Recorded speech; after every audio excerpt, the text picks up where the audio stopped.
Depuis la fin des essais de Barcelone, beaucoup d'observateurs s'attendaient à ce que Mercedes dévoile à Bahreïn une monoplace revue par rapport à celle qui avait pris à la piste lors des 3 journées de février du côté de Montmelo.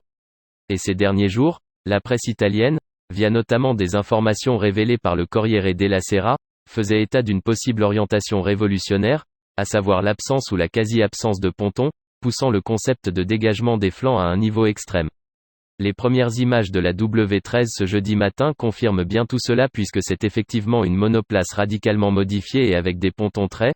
étroits qui a été sortie du garage de la marque allemande, avant d'être amenée sur la grille pour la photo de groupe en prélude au début de saison.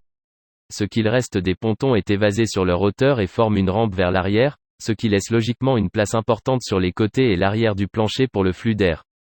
L'on note la présence d'importantes ouïes de refroidissement sur les pontons eux-mêmes ou un peu plus en arrière et plus haute au niveau du capot moteur.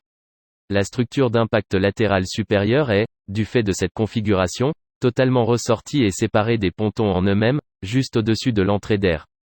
Cette interprétation est unique, dans le sens où elle prend totalement le contre-pied de l'évolution récente des designs des écuries ainsi que l'intention de la réglementation qui fixait la zone où devait se trouver la CIPS et imaginait que les écuries adopteraient toute une forme conventionnelle pour les pontons et leurs entrées.